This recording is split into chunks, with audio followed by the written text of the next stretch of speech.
Howdy, all of you delicious people. I'm here today to review Interceptor. This is currently available on Netflix, so here's the thing. So,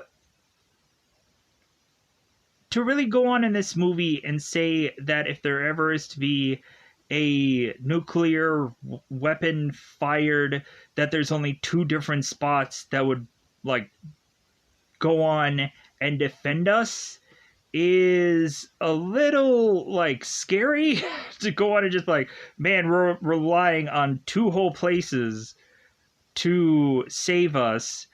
And I'm just like, man, that just kind of seems like I can't really buy that.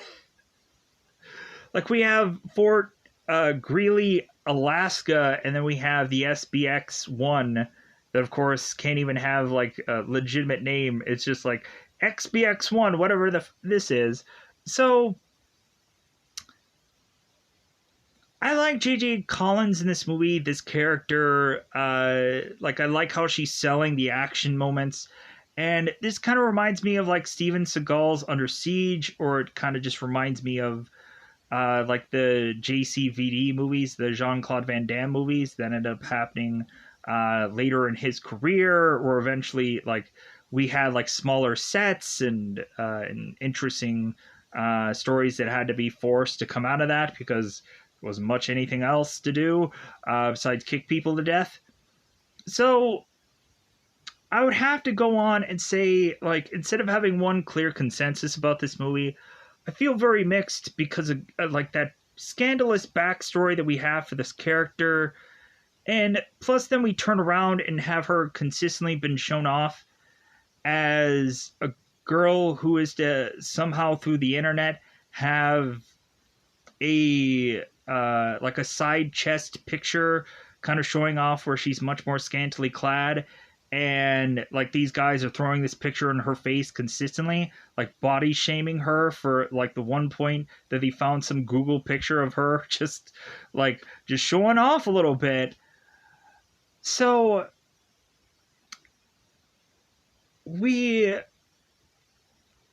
we go on into this movie, and we have Chris Hemsworth in this movie as this TV salesman that has nothing to do with the story, and like he's watching on, he's just reacting and being involved in a way of which to be like a viewer, like we are. So like I was like, okay, that's a part of this story. But anyways, so the teeing up part of this film, my grading of it. So I have to just say that this movie is okay. I like the action, but there's also this part of this movie where there's this like consistent give and take moment where we have it to where, oh my god, these guys are going to break in, but wait, they're going to break in like an hour from now. Like, what are we going to do? What plan should we hash out? And then all of a sudden they end up making through like one thing, and it's like, oh no, they're finally coming in. And then it's like, oh no, they're not. Like, let's just push them on back and like have them just kind of wait it out even more so.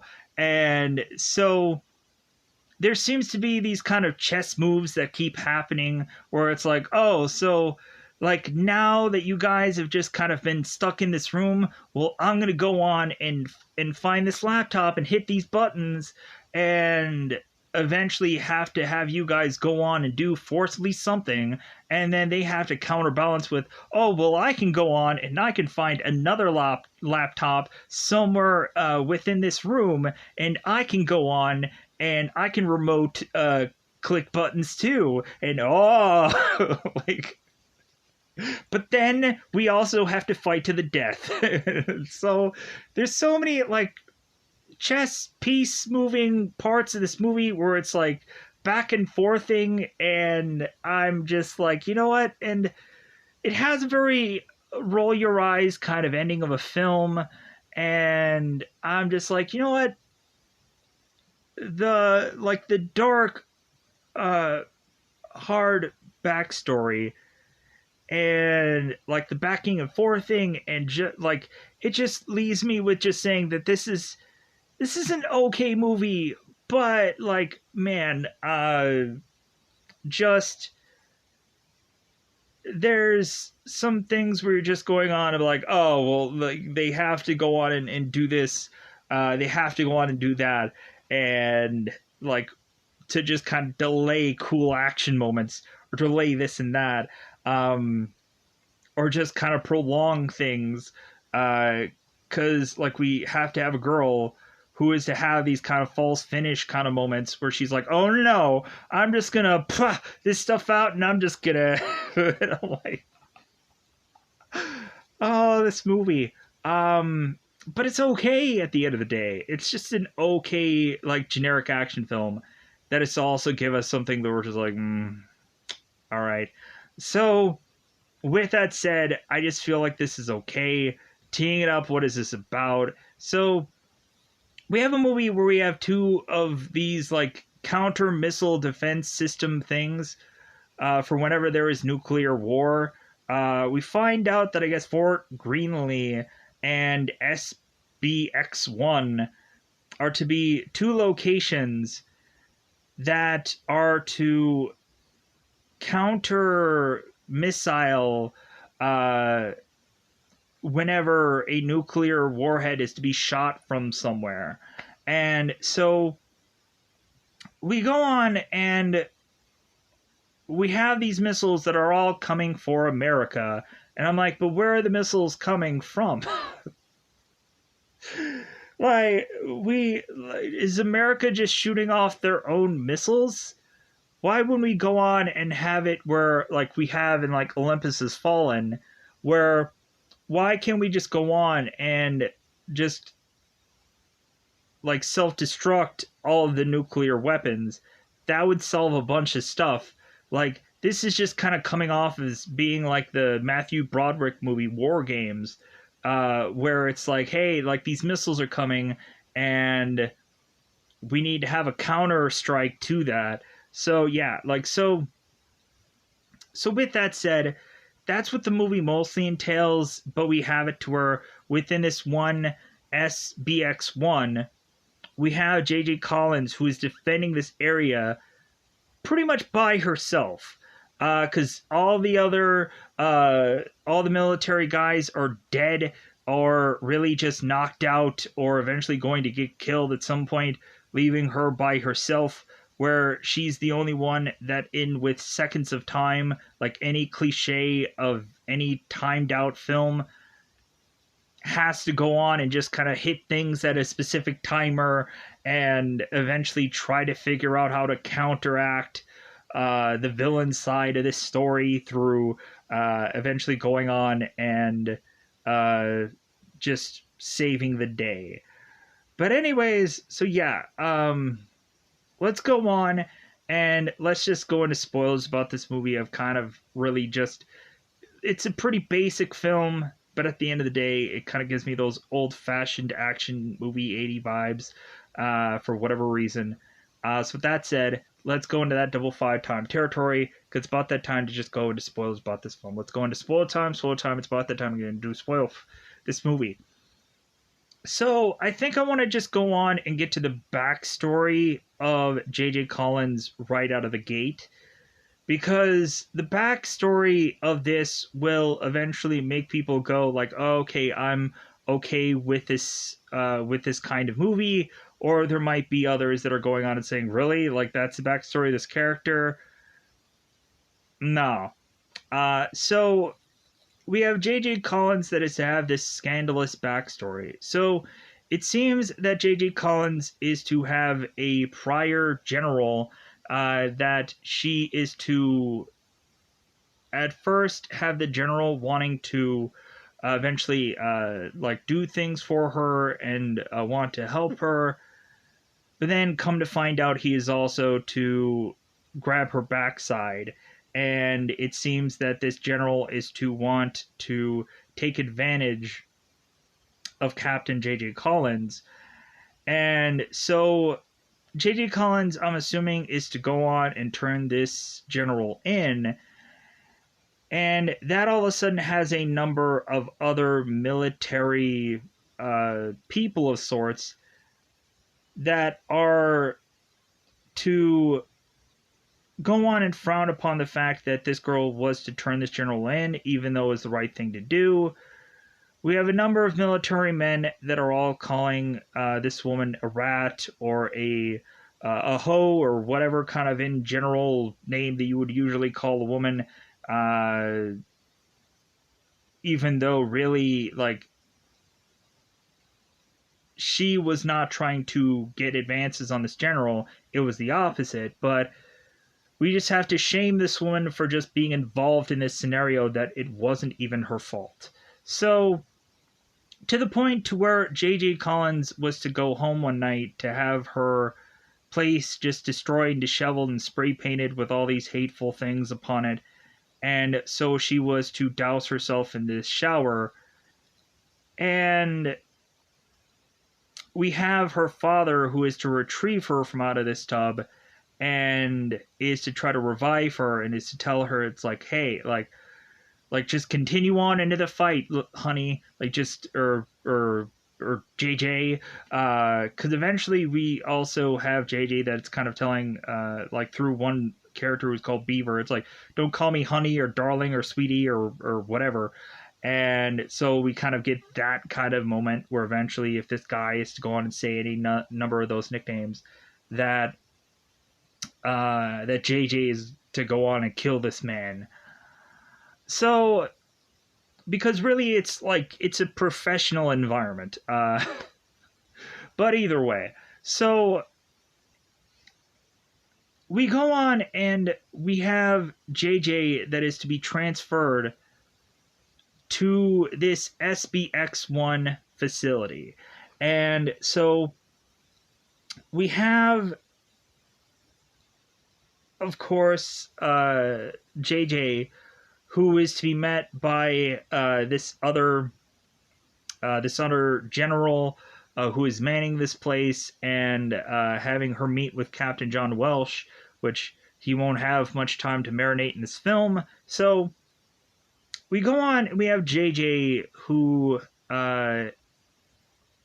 we have this kind of this general, this guy that's of course Collins' superior, that is asking JJ, it's like, well, hey, are you okay? Like, do you think that you're up for the job? And JJ's like, yeah, I'm fine. I can go on and do this. He's like, okay. Like, he's kind of really just, like, trying to just, like, wouldn't you immediately think, like, this girl's ready to go?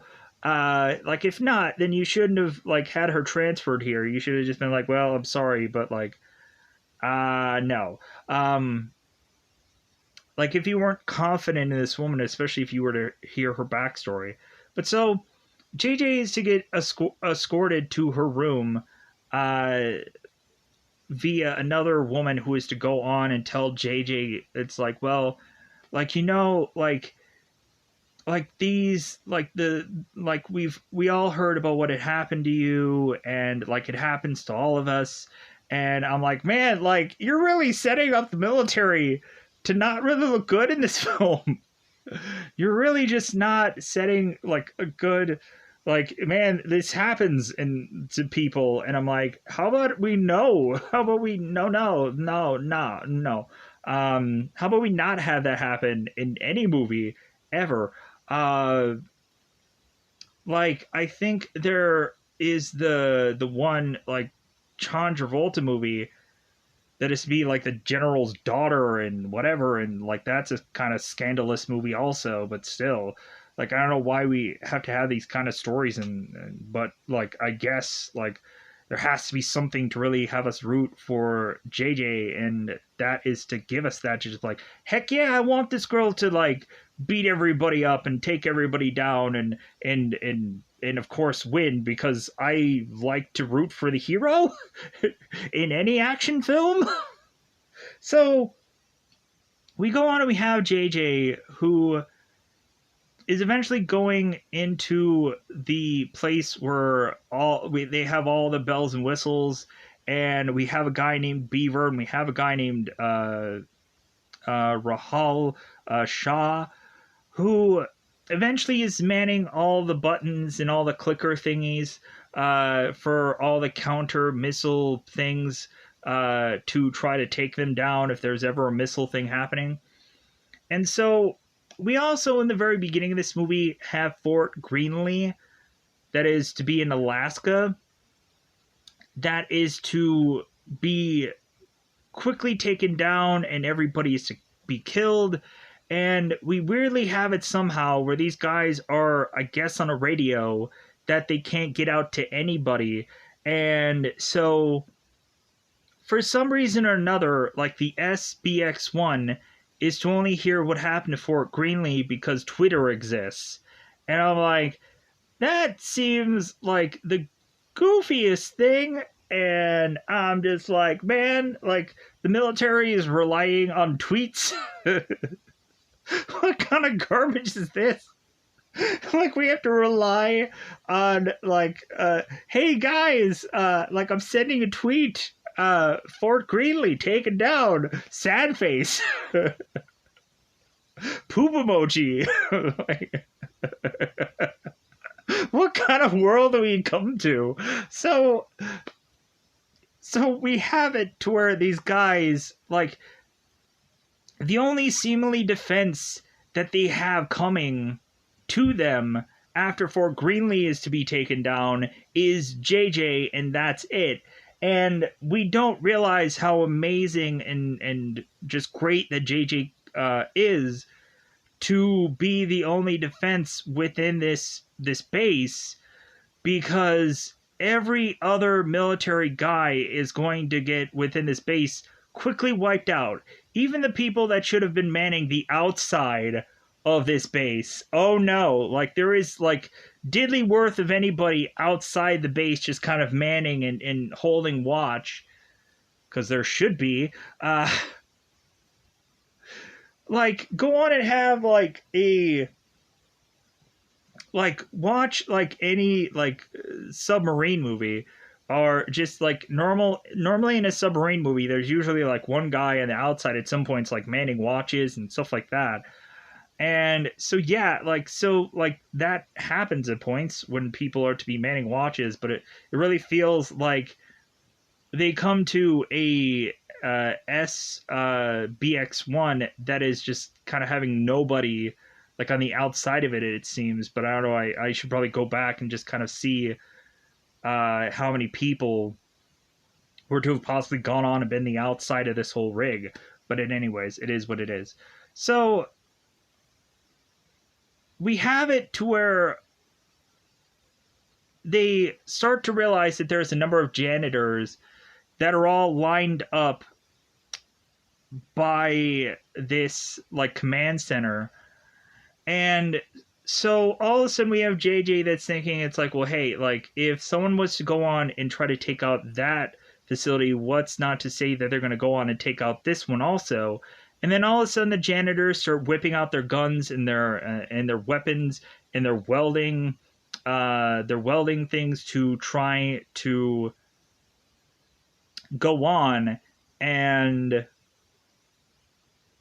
eventually try to open up these two double doors, as we have it to where JJ is to realize that her superior has gone down, and then there's some key card that he is to have where she is to grab and take for herself. One of the guys on the villain side is to get in between the two doors, and so JJ is now having to fight this big massive guy, and she's complaining about how big he is. So we go on and we have JJ who takes down this big massive guy and is to now, like, there's a thing of acid that he is to have as a container with him that is to somehow get opened. And not only is this guy now laying in acid, but then we also have JJ who is to start to unbutton her clothes and to only have a tank top on now, because her clothes were to somehow get sprayed with some acid, which she kind of quickly took off. And I'm like, of course, you have the woman that has to wear a tank top. What kind of garbage is this? Like, of course. Thank God, like, she is, like, thank God that you gave her a tank top, because I would have just realized that this movie would have been absurd if like she was wearing a bulletproof vest and like underneath that there'd just be like, oh, she just has a bra because that's all we could find. I would have just been like, I am in disgust to this film. Um, but anyways, so we have JJ that after taking this man down, she tosses the key card so that way that goes and is ending up getting destroyed in acid also. And so she walks through and talks to Shaw and Beaver about like, well, hey, like how long do you think that they're probably going to be able to get through that first door? And they're like, well, it's probably going to take them like a whole hour to just bust through that thing. And they go on, and we have it to where the general before he died was eventually just kind of thinking like, well, how serious is this really going to be? Like, do you think the Pentagon is going to call? And then all of a sudden, as he is to like get done saying like, yeah, I'm kind of curious if the Pentagon is going to call, right away the Pentagon is like, hey, yo, what's up? Yeah, we have some problems here. Things are not looking good. You guys should go on and just kind of do a lockdown or something like there.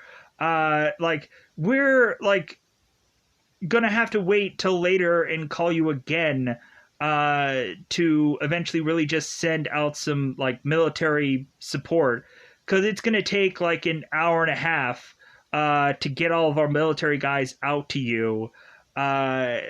Sucks, right? Yeah.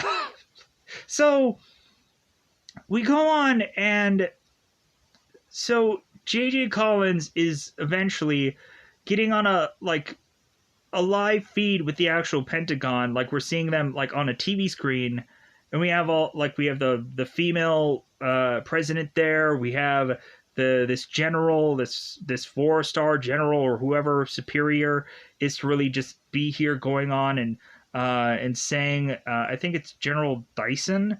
So he's a vacuum. He's General Vacuum.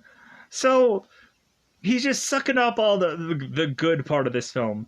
So we go on, and JJ is saying like, well, hey, when is anybody going to be coming to kind of help us out here? And they're like 90 minutes. And I'm like, dude, you would have thought that like when there is to have immediately been like Fort Greenlee being taken down, you would have thought they would have like gone on and just be like, yeah, we're sending people out there, like we're sending everybody and their brother, we're gonna find any military thing close by to you, and we're gonna start sending people out. We're gonna send some jet fighters. We're gonna send everybody. We're gonna send it all.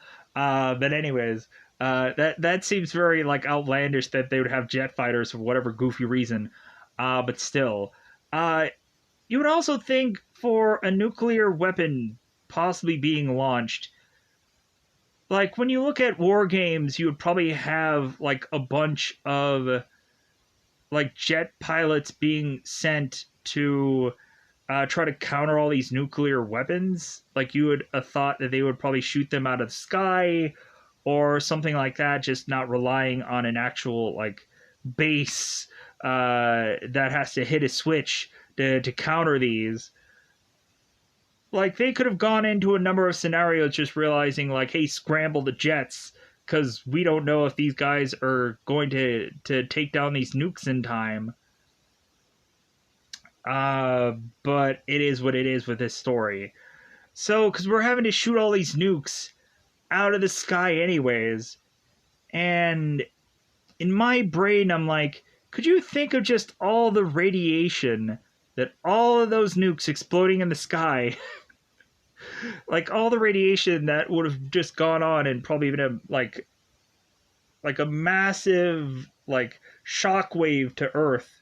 For I don't know, because I don't know the technical thing about nuclear weapon and but maybe it's heavily so far up into the sky that it's not going to be a big issue. But still, Just the aftermath of all of the nukes up in the sky getting detonated. Anyways, global warming is a thing. So pushing on. So I haven't even gotten into most of this movie yet. I'm already 25 minutes in. So we have JJ that is in consistent talking with a guy named Alexander, who's basically just some silver spoon rich kid who is only doing this entire mission so he can get paid. So, like, he doesn't really believe in it. He just wants to see those checks flying after all of this is done. And so he's really not wanting to risk his life here for any real, like, diehard issue. Like, he's just going on and just wanting to get paid at the end of all this. So I'm just like, wow, that's a villain that I could just really loathe and hate for stupidity reasons, because there like isn't much of in depth about this villain character, besides he's to go on and say that he like didn't like his dad very much. But so because he's just a spoiled rich kid, like there wasn't much thought put into the villain part of this story. So we go on and we have JJ and Alexander. And so Alexander is consistently throwing up this picture, talking about Collins's past, to also try and get her to work along with him. To just say, like, hey, I'm going to give you $30 million, and I'm going to whisk you away to some tropical island where you're going to live the life of luxury, and all you need to do is just open these doors and let me in, and like I'll pay you whatever you need to get paid. I'm like, who's to say that this girl is to get $30 million?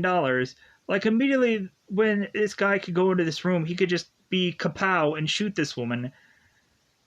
There is no way in my brain that I could justify and say that this guy is going to pay this woman off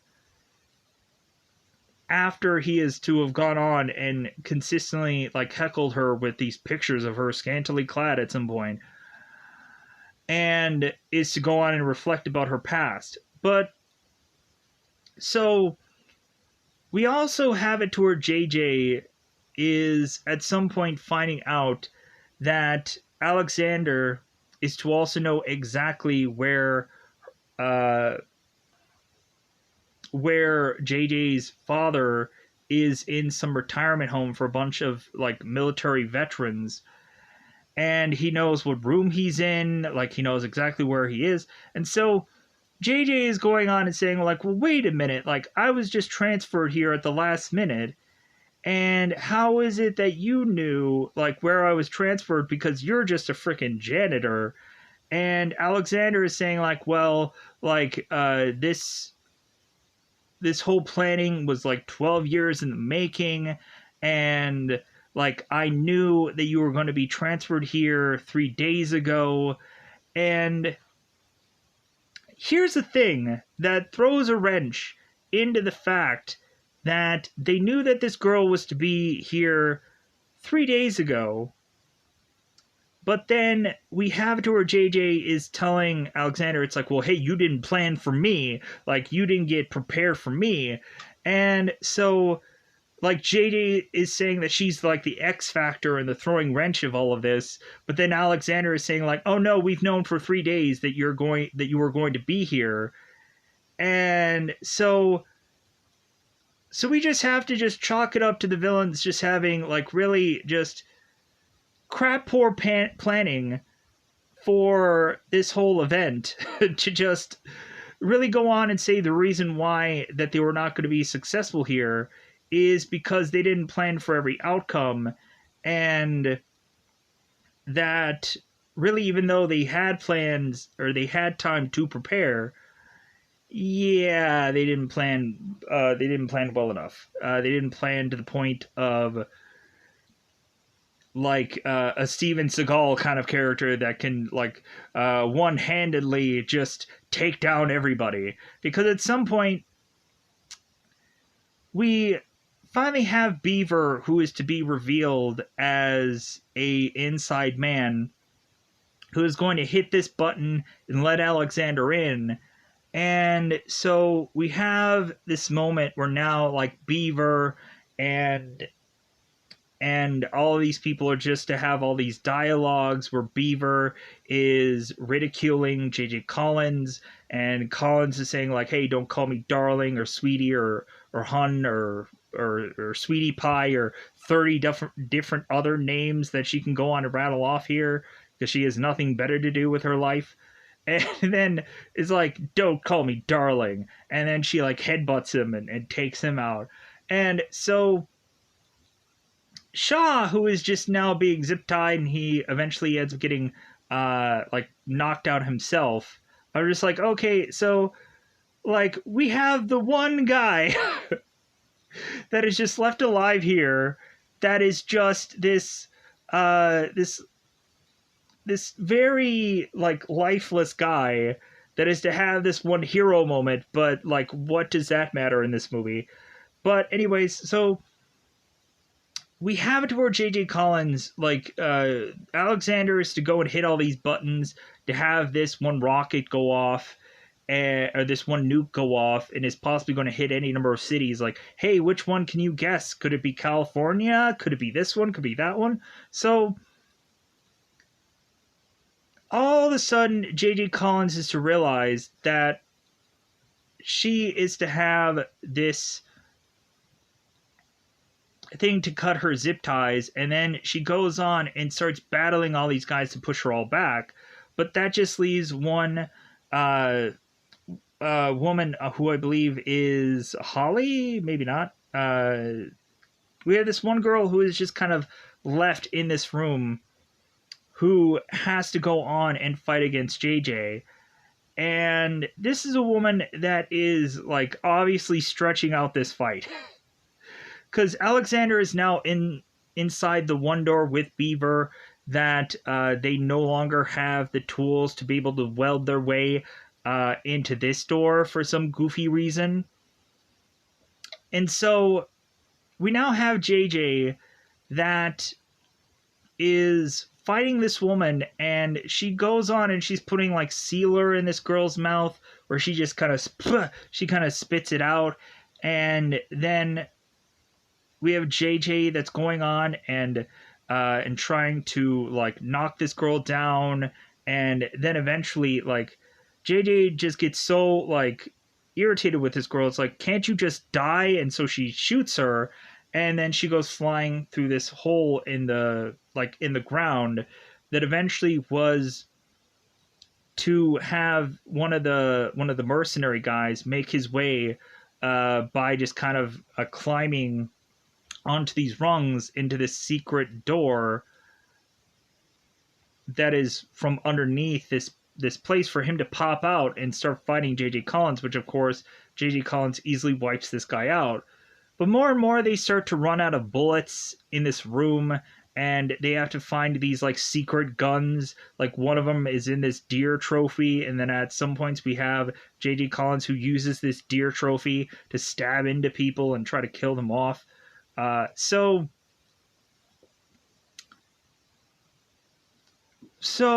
eventually we just have it where JJ is consistently talking to the Pentagon, like asking him like, hey, like, when are you guys going to be here? Like, come on. Like, this is getting pretty dang close for me to have to stop all these things coming in. And so we have it where it seems that this girl is to be sitting comfortable within this room, and eventually she goes on and she's like taping this glass, and we have Alexander that is consistently like moaning and groaning to JJ to stop taping the glass, and he just keeps saying it over and over again, stop taping the glass, stop taping it. Like he's some baby, he's some child, and he thinks that JJ is going to listen to him. So JJ is to realize that like Alexander, after this door is closed, like he has no other plan. And so JJ is just kind of locking herself in this room. And so we have Beaver wanting to try and attempt to get into this room. And so Alexander is to have another card up his sleeve. And so he is to somehow be able to find this laptop and figure out a way with a laptop to go into the SBX1 and try and sink it to where it's either these people have to give up the room or the people inside of it are possibly going to die, even though they have an easy way to just jump out of this place and swim to safety and not die. Still, which is a big massive hole in this movie. So it's either people have to technically stay in this room in hopes that there's not going to be a nuclear missile that ends up getting fired again so they can have this one counter defense. And I'm just like, you could just jump into the hole of this room and survive and scramble the jets and have the jets take all these nuclear weapons out. And supposedly Alexander is saying that there is to have been like 16 different places a nuke can fire from, and they ended up just costing them one at the beginning of this film. So JJ is to go on and now have this plan that has a 14% possibility of working. And so JJ is planning for Shaw to go into this separate area of the ship, because we start to go into separate areas of this base now, this place.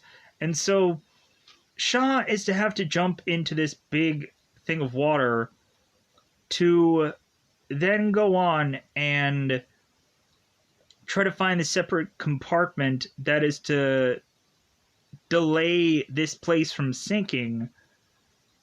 But it only, like, they had like 12 minutes to like figure this all out, but somehow like Shaw was to flip all these buttons and give them 17 minutes, and then he ends up getting killed by Beaver. And you would have thought that Beaver would have just gone on and flipped all those buttons back over and just been like, well, like, I guess you guys don't have that 17 minutes now, don't ya?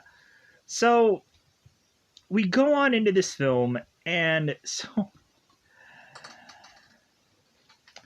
we have JJ that is to also be wounded. She has like one arm that is to be taped up because she went into this first aid, and this first aid had just like the cheapest looking like things with it to where like she can't go on and do much with any of this stuff. So she just finds like duct tape and she just calls it a day with that. So we have JJ that is to go on and find this laptop and this kind of extra piece. And so her plan is to let the villains in and let them kind of do whatever they're going to do. And she's going to find another part of this base to counteract what they're going to do. And that's going to be her master plan. I'm like, man, you can just go on with a laptop on this base and just do whatever you want. Like, just, man, like, how, like, you would have to trust so many people with being able to be on this base, because any laptop via this area would just immediately go on and like be this like separate thing. Like, what's the point of the command center when you can just do everything from the command center via a laptop? That just seems like very like live free or die hard for me. like we go on and we had like the villain in that who goes on and is to eventually like hack into like the Pentagon with the laptop and like, ooh, wow, like how scary is that? Just because he could. So like you would think there would have been a number of access, a number of codes, but not only that, like so anybody who's just kind of Wi-Fi access nearby this base can just go on and just be like, hey, I'm just gonna go on and shoot off some missiles. Isn't that great? Isn't that fun? It's what it feels like for this thing. So JJ is to go on and to make it to the front of or the top side of this base, and so she then is to have to fight it out with Beaver, and so JJ is to go on and take out Beaver, but then while she goes on and fights him, she ends up falling into this water, and now she has to go on and climb these ladders and do all of this, like all these kind of huge, like gaps of things, like as if she's running for America Ninja Warrior, and trying to hit all these, hit all these rungs, that are not well spaced, for her to just kind of get to, where she really has to like, man, just the luck of it all for her to just jump through these spots. So we then have it to where like there's only a certain number of time for JJ to hit this button for her to counter these nukes, with these countermeasures. And so JJ then goes on and is to hit the countermeasure just in the nick of time, within the last 10 seconds, of course. And so now Alexander has to come from the shadows after he has gone on and put acid to the command center. And it seems that Collins or JJ was to only have one button, one big fat button to hit that she couldn't hit to like display countermeasures. And I'm just like, really? Like you only have the one whole button? Like you would think there'd be like 30 of them just in every single, anyways, for that command center. So JJ is to now fight off Alexander, and so you would have thought like JJ would have easily beaten this guy because he's just a silver spoon rich boy. And so we have, of course, where JJ is to go on and kill this guy and brutally kill him. And so after that, we just go on and we have JJ, who eventually is to transition into this hospital where she's nursing her wounds and her arms like in a sling and whatever. And so, and we have a number of times where Chris Hemsworth is reacting to something, like seeing this whole feed play out. So the president is to go on and say that JJ was to do so well of a job that she should eventually get a much higher career. She should be working in the White House somewhere. And like for all the things that also happened in her past, to now like go on and like, yeah, she should be working in the White House somewhere. So we have JJ that is to also get this whole room filled with all these people who are to have watched on as she was to technically save the world, and she was to have all these flowers and all of these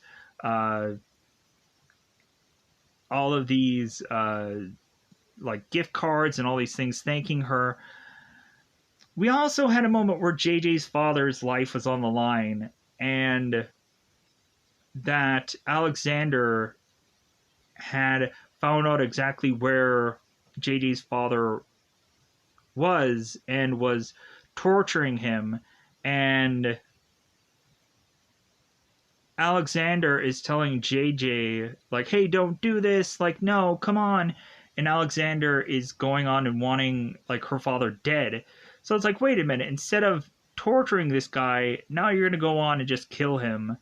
And so we end up seeing a blurred vision of this transition for JJ's father ending, and we assumed that he was to get shot, but instead we have JJ's father that kind of walks into the hospital. And he's like, "Oh no, honey! Like I had a number of veterans that were all well armed in this retirement home, and they were to break in and were to take this guy down. Like, huzzah for all of them to go on and help me." And I'm like, man, like you have a bunch of veterans that are all just having like guns and whatever, and and saving JJ's father. Okay, so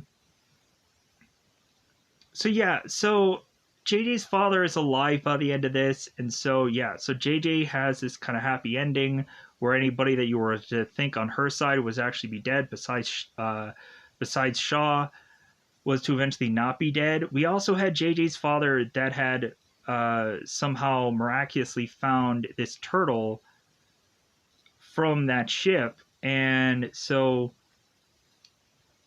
weirdly we had it to where Shaw was to say that like these turtles were a family pet, and I'm like, why would you have that in a command center? Why wouldn't you have this thing in this guy's personal room instead of in this command center? But bizarrely, they tied this turtle and just said like, yeah, like this was from a guy named Shaw, and he tried to help, or he tried to help us out, and he ended up dying. And so it's like, okay, so if we don't actually have Rahul at the end of this movie, we actually have his turtle to just keep his memory alive. Whatever. All right. So with that said, I think I'm just gonna wrap this up and get out of here. At the end of the day, what a weird movie, but an interesting action film. I know I was kind of all over with this review, but it is what it is with a movie that eventually has like the pacing that it does. So with that said, I'm just going to get out of here. Bye, everybody. Bye, everybody.